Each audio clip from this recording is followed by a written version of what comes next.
तुमने पुकारा और हम चले आए। आपने डिमांड करी कि सर वेव ऑप्टिक्स लेके आओ। पिछले सेशन में भर भर के भी डिमांड आई थी वेव ऑप्टिक्स की और इसलिए मैं लेके आ चुका हूं वेव ऑप्टिक्स। लेकिन लेक्चर शुरू करने के पहले ये बता दूं कि मुझे इस सेशन पे चाहिए 1000 लाइक और 200 कमेंट। तो लाइक बटन पे उंगली लगाओ या अंगूठा मुझे नहीं पता, लेकिन लाइक हो जाना चाहिए। आइए करते हैं शुरुआत वेव ऑप्टिक्स की। सबसे पहला कॉन्सेप्ट आपके सामने आ रहा है फेज और पाथ के रिलेशन का। ध्यान से सुनना बात। एक वेव की अगर मैं चर्चा करूं तो ये वेव का रिप्रेजेंटेशन है, ये जो टोटल लेंथ है ये लैम्डा कहलाती है वेवलेंथ। और अगर मैं इसके फेज की बात करूं तो कंप्लीट लैम्डा में 2 पाई का फेज कवर करती है कोई भी वेव। और फेज और पाथ का रिलेशन हम निकालते हैं यूनिटरी मेथड से। मैंने क्या कहा? मैंने ये कहा कि लैम्डा पाथ डिफरेंस के करस्पॉन्डिंग 2 पाई का फेज डिफरेंस, हाँ या ना? तो यूनिट पाथ डिफरेंस के लिए 2 pi by lambda. I repeat the point, unit path difference के लिए 2 pi by lambda. 2 unit path difference के लिए 2 pi by lambda into 2। 3 unit path difference के लिए 2 pi by lambda into 3। Delta x path difference के लिए 2 pi by lambda into delta x. ये एक बहुत ही फंडामेंटल, बहुत ही बेसिक और बहुत ही इंपॉर्टेंट फॉर्मूला है जो आपको कई जगहों पे घूम घूम के आपके सामने आएगा। वेलोसिटी और फ्रीक्वेंसी में क्या रिलेशन होता है किसी भी वेव के लिए? v equal to F times of lambda, जहां पे v वेव वेलोसिटी है, लैम्डा वेवलेंथ है, f फ्रीक्वेंसी है। और इसके बारे में एक बात मैं हर बार कहता हूं, वेव्स में कही, इलेक्ट्रोमैग्नेटिक वेव्स में कही, अब वेव ऑप्टिक्स में फिर कह रहा हूं कि किसी भी वेव में फ्रीक्वेंसी, फेज और कलर, ये तीन चीजें रहती है कांस्टेंट जब वो एक मीडियम से दूसरे मीडियम जाती है। बाकी सभी प्रॉपर्टीज चेंज हो जाती हैं, ठीक है। इंटेंसिटी की बात करें तो ये होता है half rho V A square omega square, यानी इंटेंसिटी प्रोपोर्शनल है एम्पलीट्यूड के स्क्वायर के, और एम्पलीट्यूड का स्क्वायर प्रोपोर्शनल होता है स्लिट विड्थ के यानी डब्ल्यू के, ठीक है। चलिए चर्चा बढ़ा रहे हैं आगे, चर्चा बढ़ा रहे हैं आगे। हाइगन्स थ्योरी क्या कहती है? हाइगन्स थ्योरी ये कहती है कि हर पॉइंट सोर्स और लाइट का, उसके सेंटर पे होता है डिस्टरबेंस, जिसके कारण वेव्स निकलती हैं, जिसके कारण एनर्जी निकलती है। और जो लोकस होता है उन सभी पार्टिकल्स का जो ऑसिलेट कर रहे हैं सेम फेज में, listen the point very carefully, locus of all the points which are oscillating in the same phase, मतलब मैंने तालाब में सेंटर पे एक बॉल गिराई, तो वो सभी पॉइंट्स जहां पे डिस्प्लेसमेंट किसी भी समय पे मैक्सिमम या मिनिमम था, यानी जिनका बिहेवियर सेम था, उन सभी पॉइंट्स का लोकस कहलाता है क्या? वो कहलाता है wave front. I hope that the point is clear. Each point on a wave front is the source of new disturbance. Wave front के जितने भी पॉइंट हैं वहां से नए डिस्टर्बेंस क्रिएट होते हैं, जिनको हम कहते हैं सेकेंडरी वेवलेट्स। और इनके जब आप फॉरवर्ड एनवेलप ज्वाइन करोगे तो वो देगा आपको सेकेंडरी वेव फ्रंट। वही यहां पे लिखा हुआ है सेकेंडरी वेवलेट। और इसके बाद अगली चर्चा में बता रहा हूं अगले पेज पे, सुनिए जरा। Forward envelope of the secondary wavelet मतलब अगर ये एक सेंट्रल डिस्टरबेंस है, ये आपका वेव फ्रंट है, ये जितने भी पॉइंट मैंने अब बनाए हैं यहां से वापस वेव निकलेंगी, हर डायरेक्शन में निकलेंगी, हर डायरेक्शन में निकलेंगी। और आपको क्या करना है? आपको बनाना है इनके फॉरवर्ड एनवेलप। टेंजेंट बनाओगे, उसको ज्वाइन कर दोगे तो ये आपको दे देगा क्या? ये आपको दे देगा सेकेंडरी वेवलेट, ठीक है। ये आपके सामने प्लेन वेव फ्रंट है, प्लेन वेव फ्रंट के सेकेंडरी वेवलेट, ये जो येलो येलो मैंने बनाए हैं, अब इनके बाहर ये निकल रही है यहां से क्या? Secondary disturbance. और इन सेकेंडरी डिस्टरबेंस का जब आप टेंजेंट ज्वाइन करोगे तो ये आपके सामने आ जाएगा सेकेंडरी वेव फ्रंट। सिमिलरली यहां पे मैंने स्फेरिकल के लिए बनाया है। I hope that the point is absolutely clear. In homogeneous medium the wave front is always perpendicular to the direction of wave. ये बात आपको याद रखनी है। बिल्कुल वैसा ही कॉन्सेप्ट है। कितना समय हो चुका है? 3 मिनट 40 सेकंड, ठीक है। बिल्कुल वैसा ही कॉन्सेप्ट है जैसा कि इलेक्ट्रिक फील्ड लाइन और पोटेंशियल सरफेसेज में होता था। Electric field line equipotential surface के नॉर्मल होती थी, बिल्कुल उसी प्रकार से यहां पे अगर आप बात करोगे तो परपेंडिकुलर है। कौन परपेंडिकुलर है? वेव की direction of propagation wave front से। चलिए चर्चा बढ़ा रहे हैं आगे। Let's take the discussion ahead. Two sources are coherent. Coherent sources कौन होते हैं? जिनकी फ्रीक्वेंसी, फेज और कलर सेम होता है, जिनके फेज में कोई डिफरेंस नहीं होता, या तो कांस्टेंट डिफरेंस होता है। सुनना, फेज डिफरेंस या तो जीरो होगा या तो कांस्टेंट होगा।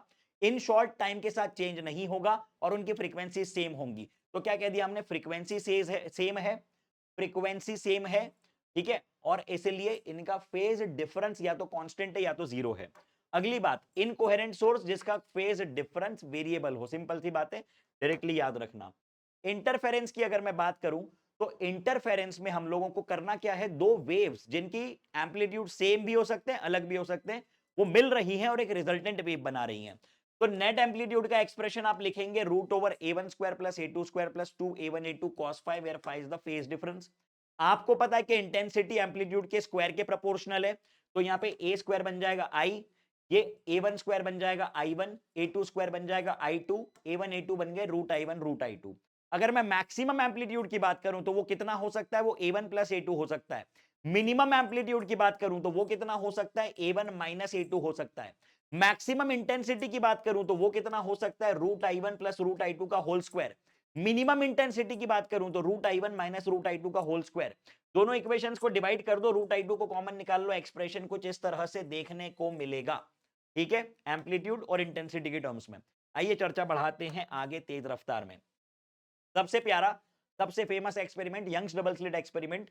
क्या ध्यान देने वाली बातें हैं, ये दो सोर्सेज हैं S1 S2, यहां से वेव्स निकल रही हैं, ये जा रही हैं वेव्स, और इनका यहां पे जाके हो रहा है इंटरफेरेंस।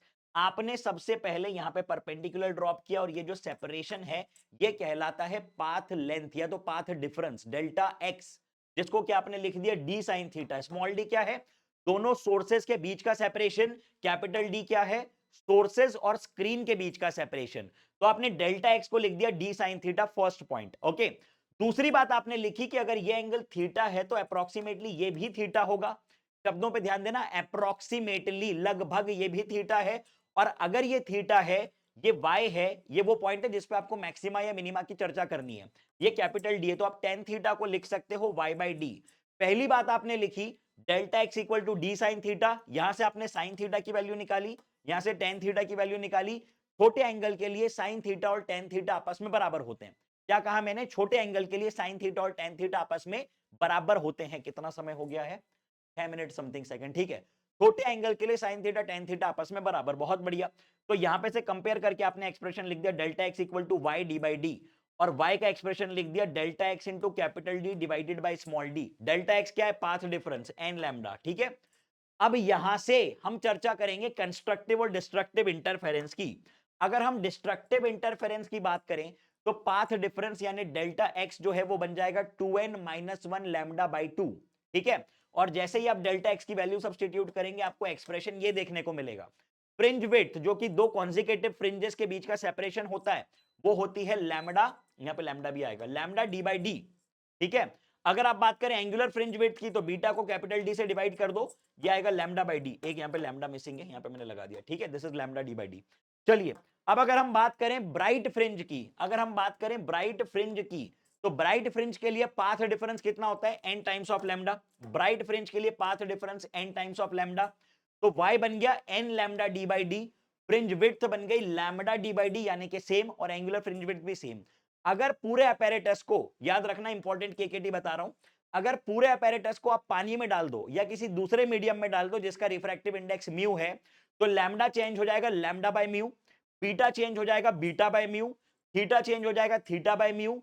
मैक्सिमा और मिनिमा के पॉइंट्स भी इसी तरह से चेंज हो जाएंगे क्योंकि उनके बीच में लैम्डा आ रहा है।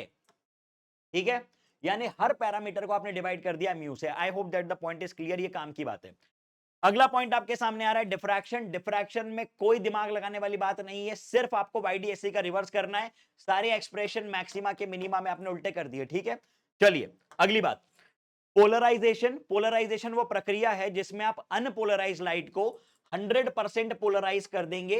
रिफ्लेक्शन में लाइट पूरी तरह पोलराइज हुई है, रिफ्रैक्शन में लाइट पार्शियली पोलराइज हुई है। इतने से कॉन्सेप्ट में से भी सवाल बन जाते हैं।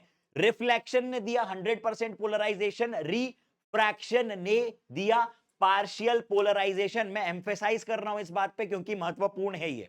दूसरी बात, ब्रूस्टर एंगल, वो एंगल ऑफ इंसिडेंस जिसपे के, सुनना जरा ध्यान से, वो एंगल ऑफ इंसिडेंस जिसपे के रिफ्लेक्टेड और रिफ्रैक्टेड लाइट आपस में 90 डिग्री पे हो, वो कहलाता है क्या, वो कहलाता है ब्रूस्टर एंगल। तो यहां पे आपने लगाया स्नेल लॉ, आपको रिलेशन मिलेगा mu equal to tan theta. ठीक है, या तो theta equal to tan inverse of mu. Malus law की अगर हम लोग बात करें तो मैल्यूज लॉ, जब आप एक अनपोलराइज लाइट के आगे पोलरॉइड लगाते हैं तो सबसे पहले उसकी इंटेंसिटी चेंज होती है। एक और पोलरॉइड लगाओगे और उसको टिल्ट करोगे तो रिजल्टेंट इंटेंसिटी जो बाहर निकलेगी, सुनना जरा शब्दों पे ध्यान देना, वो होगी I naught times of cos square theta.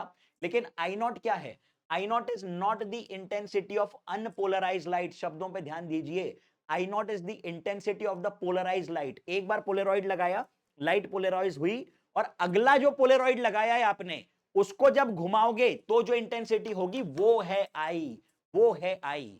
ठीक है, गलती क्या करते हैं बच्चे, यहां पे आई नॉट की वैल्यू अनपोलराइज लाइट की इंटेंसिटी के बराबर रख देते हैं, गलत, ध्यान देना है बात पे। ठीक है, चलिए अगला पॉइंट आपके सामने आ रहा है, रिजॉल्विंग पावर। कोई भी दो नजदीकी पॉइंट, छोटे छोटे पॉइंट्स के बीच में कोई भी इंस्ट्रूमेंट कैसे डिफरेंस कर पाता है। आपकी आंख दो बहुत ही पास पास पॉइंट अगर मैं बना दूं तो उनको देख पा रही है क्या, ये एबिलिटी कहलाती है रिजॉल्विंग पावर। माइक्रोस्कोप की अगर हम बात करें तो रिजॉल्विंग लिमिट होती है 1.22 lambda divided by 2 mu sin theta, जहां पे theta is the half angle of the cone.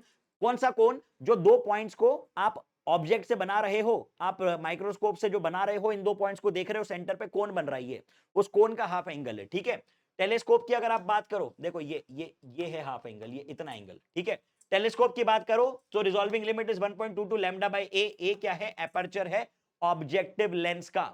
तो ये था हमारा आज का डिस्कशन। उम्मीद करता हूं कि आपको मजा आ गया होगा, अगर आ गया तो तेज रफ्तार में दिल बना दो और अगले टॉपिक का नाम लिख दो। Okay, see you, bye, take care, thank you.